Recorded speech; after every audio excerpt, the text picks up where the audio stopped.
घर के ना छोटा या बड़ा होने से यकीन करें कोई फ़र्क नहीं पड़ता जब तक आपके घर में ना सुकून ना हो। आज के व्लॉग में मैं आपके साथ अपने छोटे से 2 या ढाई मरले के घर का ना कंप्लीट होम टूर शेयर करने वाली हूँ। आपको हर चीज़ दिखाऊंगी और साथ ही साथ बताऊंगी कि अगर आप जॉइंट फैमिली में रहती हैं ना, तो आप बग़ैर किसी लड़ाई झगड़े के अपना अलग पोर्शन किस तरह से बना सकती हैं। अस्सलामुअलैकुम माय यूट्यूब फैमिली, उम्मीद है जी आप सब ठीक ठाक होंगे। अल्हम्दुलिल्लाह मैं भी बिल्कुल ठीक हूँ। और ये व्लॉग ना मैं आप लोगों की पुरज़ोर फरमाइश पर बना रही हूँ, तो आपने इसको एंड तक ज़रूर देखना है। अच्छा, ये ना मेरे पोर्शन का बाहर वाला हिस्सा है। मेरे घर में ना एक इस तरह का 4 से 5 मरले का प्लाट है जो बिल्कुल फ्री पड़ा हुआ है। उसमें ही ये जो शहतूत का दरख्त है वो लगा हुआ है। ये है जी मेरे पोर्शन का जो मेन दरवाज़ा आप कह सकते हैं वो, और ये अभी ही लगा है। जब मैंने ये पूरा बरामदे वाला एरिया सेट करवाया था ना, तब ही मैंने ये दरवाज़ा लगवाया है। इससे पहले ना कोई मतलब दरवाज़ा वगैरह कुछ नहीं लगा हुआ था। जैसे ही आप एंटर होंगे ना, सामने आपको ये पानी का कैन और ये सिलेंडर पड़े हुए नज़र आते हैं। इनका मुझे आपने कोई हाल बताना है कि इनको मैं कहाँ रखूँ। पानी के कैन की जगह मैं बदल सकती हूँ, लेकिन सिलेंडर मैं यहाँ से ना नहीं उठा सकती। तो प्लीज़ मुझे कोई मशवरे दीजिएगा कि इनको ना मैं किस तरह से छुपाऊँ। खैर, जब आप अंदर आएंगे ना, तो अब तो एक ये मेरा लिविंग एरिया कह लें या सिटिंग एरिया कह लें, एक ये इस तरह का कुछ बन चुका है। अच्छा, पीछे ये जो आपको आवाज़ आ रही है ना, ये गली में कोई चीज़ बेचने वाला आया हुआ है और मैं इस टाइम अपनी मम्मा के घर बैठ के वॉइस ओवर कर रही हूँ, तो उसको आपने इग्नोर कर देना है। अच्छा, ये जी अब मेरा एक सिटिंग एरिया बन चुका है। इससे पहले मेरे पास 3 से 4 साल सिर्फ एक ही कमरा था जिसमें मैंने गुज़ारा किया है, और अल्हम्दुलिल्लाह बहुत सब्र और शुक्र के साथ किया है। जो मेरे रूम में पहले सोफ़ा कम बेड पड़ा होता था ना, उसको मैंने यहाँ पर रख दिया, क्योंकि अभी मेरे पास इतना ज़्यादा कोई फ़र्नीचर है नहीं। नया ख़रीदने के लिए जेब बिल्कुल इजाज़त नहीं दे रही। और तो मैंने ना ये जो सोफ़ा कम बेड है, इसको बेड बना के ना यहाँ पे रख दिया। इसी के ऊपर मैंने तकिए सेट कर दिए हैं, ब्लैंकेट रख दिया है। आराम से हम इसके ऊपर बैठ भी जाते हैं, नाश्ता वाश्ता कर लेते हैं और लेट भी जाते हैं। और ये है जी वो ग्रेस वॉल, जो आपकी सेम से ना काफ़ी हद तक जान छुड़वा देगी अगर आप कम बजट में ना सेम का इलाज करना चाहते हैं। मार्केट से इसका एक पैकेट मिल जाता है, और आप किसी भी ना पेंट वाले से अपनी दीवारों पे अगर ये वॉल ग्रेस या ग्रेस वॉल रॉक वॉल करवा लेंगे ना, तो अगर आपकी दीवारों पे हल्का फुल्का सेम है तो बिल्कुल ख़त्म हो जाएगा। अच्छा, ये लिविंग एरिया के पीछे ना एक छोटी सी गैलरी और स्टोर बना हुआ है। स्टोर में मैंने अपनी वॉशिंग मशीन सेट कर दिया। यहीं पर अब मैं कपड़े शपड़े धोती हूँ, और भी बहुत सारा जो ज़रूरत का सामान होता है ना, अटरम कटरम सारा, वो मैंने रख दिया है। और ये मैंने अपना एक जोड़ा निकाला हुआ था, शादी पे जाना था उसके लिए।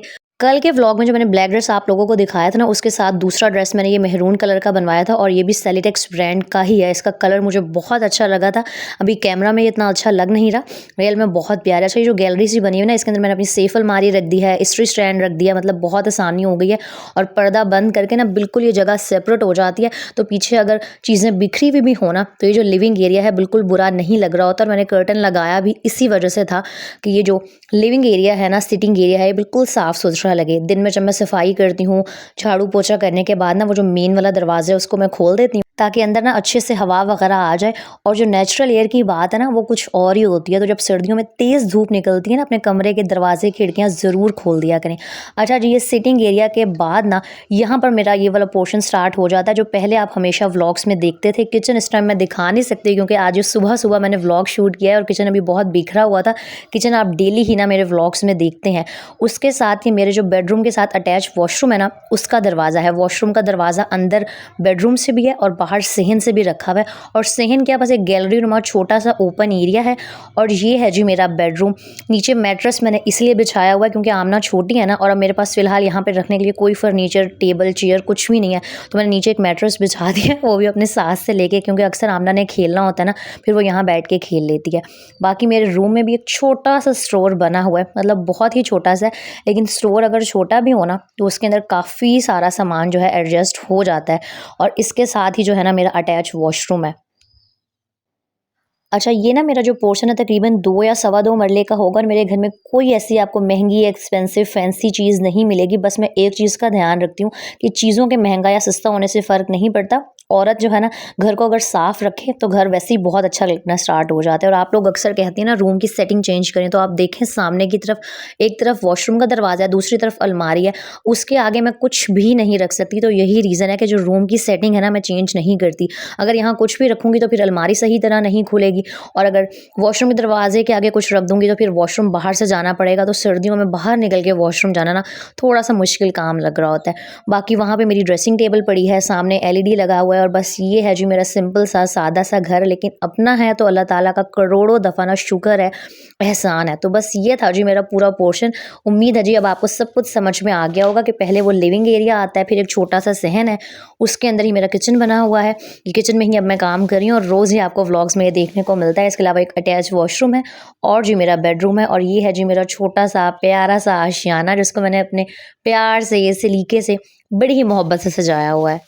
अच्छा ख़ैर, सुबह-सुबह ना सारी सफाइयाँ-शफ़ाइयाँ करके फटाफट से मैंने आप लोगों के लिए ना होम टूर रिकॉर्ड कर लिया था, क्योंकि आप लोग काफ़ी टाइम से मुझे कह रहे थे। उसके बाद मैं आ गई थी अब किचन में, कुछ सब्ज़ी वग़ैरह आई हुई थी, तो मैंने सोचा कि फटाफट से ना उसको समेट लेती हूँ। आज मैंने दोपहर की सालन के लिए ना मटर आलू बनाने थे, तो साथ-साथ में मटर आलू बनाऊँगी और आप लोगों से शेयर करूँगी कि मैंने जॉइंट फैमिली में ना अपना अलग पोर्शन किस तरह से बनवाया था। मोस्टली ना हम लोगों का यही माइंडसेट है, यही हमारा एक ज़हन बना दिया गया है कि जब तक लड़ाई झगड़े नहीं होंगे ना जॉइंट फैमिली में, आपका जो अलग पोर्शन है वो नहीं बन सकता। और मुझे बड़े कमेंट्स आते हैं आपकी, आप ससुराल वालों के साथ क्यों नहीं रहती हैं, आप अलग रहती हैं। तो मैं आपको एक बात बताती हूँ, अलग रहने का मतलब हरगिज़ ये नहीं होता कि इंसान जो है ना ससुराल वालों से अपना जो रिश्ता है उसी को ख़त्म कर दे, बोलना चालना बंद कर दे। और मैं आपको आज एक बात बताती हूँ, जब मेरा पोर्शन मतलब मेरा किचन जब अलग हुआ था तो कोई अल्लाह का शुक्र है लड़ाई झगड़ा कुछ भी नहीं हुआ था, यकीन करें।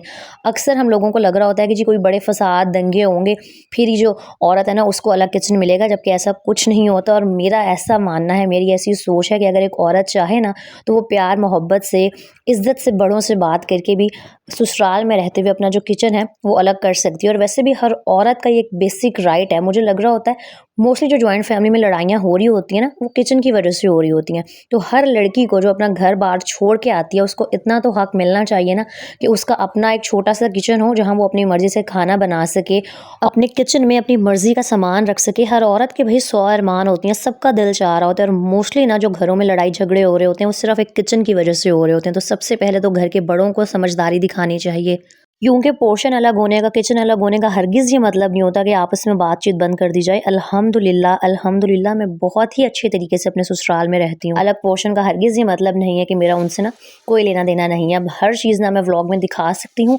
ना बता सकती हूँ, लेकिन आज सिर्फ इसलिए क्लियर कर रही हूँ क्योंकि मुझे बहुत सारे ना ये मैसेजेस रिसीव होते थे। और अच्छा, मटर आलू बनाना बहुत ही आसान है। सबसे पहले ना मैंने एक प्याज लेके उसको हल्का सा लाइट ब्राउन कर लिया था। उसके बाद अदरक, लहसुन, हरी मिर्ची और टमाटर का पेस्ट बना के ऐड कर दिया था। सारे वही जो बेसिक मसाले होते हैं ना उनको ऐड करके मैं मसाले को भून लूँगी। फिर जी मटर और आलू डाल दूँगी और फिर थोड़ा सा जी मैं पानी ऐड कर दूँगी। और मैं बिल्कुल वो लंबे शोरबे वाला मटर आलू नहीं बना रही थी, हल्का मतलब शोरबा मुझे रखना था। और मैं हमेशा ना जब किचन में काम कर रही होती हूँ तो 7-7 बर्तनों को वॉश कर रही होती हूँ, क्योंकि इंसान जितने बर्तन फिर इकट्ठे करता है ना बाद में वो बहुत सारे हो जाते हैं और उनको धोना फिर बहुत ही ज़्यादा मुश्किल हो जाता है।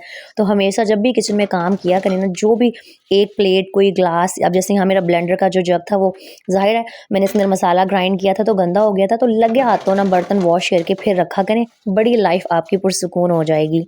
और अब आते हैं जी मेन बात पे कि आप ना जॉइंट फैमिली में अपना जो अलग पोर्शन है वो किस तरह से बना सकती हैं। सबसे पहले तो कोशिश करें कि हर चीज़ को इंसान ना प्यार मोहब्बत से हल करे। सबसे पहले अगर आपके जो हस्बैंड हैं वो सपोर्टिव है ना तो उनसे बात करें। और अलग होने का हरगिज़ ये मतलब नहीं होता कि आपने जी जो अपने क्या कहते हैं शौहर के माँ-बाप हैं, बहन-भाई हैं, उनको छोड़ देना। यकीन करें ये रिश्ते ना बहुत प्यारे हैं। जिस तरह आप अपने बहन-भाइयों को, माँ-बाप को नहीं छोड़ सकती ना, उस तरह आपका जो शौहर है वो भी अपने घर वालों को नहीं छोड़ सकता। अगर एक लड़की अपने ज़हन में ये बात बिठा लेना, यकीन करें बहुत सारे जो झगड़े हैं ना वो ख़त्म हो सकते हैं। तो सबसे पहले अपने हस्बैंड को एतमाद में लें, उनसे बात करें। वो आपके हस्बैंड का काम है कि वो अपने जो घर वाले हैं उनको किस तरह से मनाते हैं। और अगर ज़रूरत पड़े आपने अपने घर के बड़ों से बात करनी है तो इज़्ज़त और ना अदब से बात करें। यकीन करें प्यार और क्या कहते हैं अदब से ना इंसान दुनिया की जो बड़ी जंगें हैं ना उनको भी फ़तह कर लेता है। प्यार से बढ़ के ना कुछ भी नहीं है। ज़रूरी थोड़ी है कि हर चीज़ के लिए फ़साद और लड़ाई झगड़े घर में डाले जाएँ। और एक और बात, आप अपने हस्बैंड को ये बात भी कह सकती हैं कि एक औरत ना तभी घर को और बच्चों को बेहतर तरीके से संभाल सकती है जब वो सुकून में हो। जॉइंट फैमिली की वजह से ना एक औरत का जो ज़हनी सुकून है वो बहुत ज़्यादा डिस्टर्ब हो जाता है। जब हर वक्त लड़ाई झगड़े हो रहे हों, छोटी-छोटी बातों पे औरत को ना रोका-टोका जा रहा हो, तो यकीन करें इंसान जो है तंग आना स्टार्ट हो जाता है। और फिर सारी ना जो फ्रस्ट्रेशन है वो एक औरत की अपने बच्चों पे या शौहर पे निकलती है। तो जब आप अपने हस्बैंड से तसल्ली से बात करेंगी ना, उनको समझाएँगी, उन्हें एतमाद में लेंगी और सबसे ज़रूरी चीज़ कि आपने अल्लाह ताला से भी दुआ करनी है कि अल्लाह ताला आप मेरे लिए आसानियाँ करें, क्योंकि मुझे पता है बहुत सारी जो ख़वातीन हैं, जो मेरी बहनें हैं, वो इस टेंशन से, इस मुश्किल से गुज़र रही होंगी कि उन्हें समझ में नहीं आता कि वो जॉइंट फैमिली में अगर रह रही हैं तो सिर्फ़ अपना किचन ही इस तरह से अलग करें। यकीन करें अल्लाह ताला के लिए तो कुछ भी नामुमकिन नहीं है ना, तो मुझे तो लगता है कि इंसान को हर चीज़ चाहे कुछ भी हो ना, वो अल्लाह ताला से ही मांगनी चाहिए। वो सबसे बेहतरीन कारसाज़ है और हमें नहीं पता होता कि अल्लाह ताला हमारे लिए किस किस तरह से ना रास्ते बना देते हैं पलक झपकते ही। और मैंने आपके साथ ना अपना एक्सपीरियंस शेयर किया है, क्योंकि मुझे बड़े ही कमेंट्स आते थे, आप अलग किस तरह हुई, आप ससुराल में नहीं रहती। तो मैंने सोचा कि होम टूर के साथ साथ ना आप लोगों की ये जो सारी कन्फ्यूजन्स हैं इनको भी मैं दूर कर दूँ और आपके सब सवालों का ना आपको जवाब दे दूँ। बाकी हर औरत के घर का जो माहौल है ना वो डिफरेंट होता है। बहुत सारी जगहों पे ऐसे होता है कि औरत बहुत कॉम्प्रोमाइज़ करने वाली होती है, बहुत अच्छी होती है, लेकिन उसको ससुराल वाले अच्छे नहीं मिलते, सास नंदें और जो बहुत सारे और रिश्ते होते हैं वो उसकी कदर नहीं करते। तो बस ऐसी सिचुएशन में औरत बेचारी ना जो है पिस के रह जाती है। और मैं बस यही कहूँगी कि अल्लाह ताला ना मेरी सारी बहनों के लिए आसानियाँ करे, हर किसी को उसका एक छोटा सा पोर्शन ना मुझे लगता है कि ज़रूर मिलना चाहिए, जहाँ पे एक औरत जो है ना अपनी मर्ज़ी से हर चीज़ कर सके। क्योंकि ज़ाहिर सी बात है, जब आप क्या कहते हैं जॉइंट फैमिली में रहती हैं ना, वहाँ आपको सबको साथ लेके चलना पड़ता है। बहुत सारे जॉइंट फैमिली के फ़ायदे भी हैं, लेकिन हाँ बहुत सारे आपको ना कॉम्प्रोमाइज़ेज़ भी करने पड़ते हैं। बस यहाँ पर आप लोगों से बातें-शातें करते हुए मेरे सारे काम भी हो गए थे, आलू मटर भी बन गए थे। यहाँ जी आमना के लिए मीठी मैं ब्रेड बना रही थी। उम्मीद है आज का व्लॉग और मेरा छोटा सा घर आपको अच्छा लगा होगा। लाइक, कमेंट एंड शेयर कीजिएगा। अपना बहुत सारा ख़्याल रखिएगा। अल्लाह हाफ़िज़।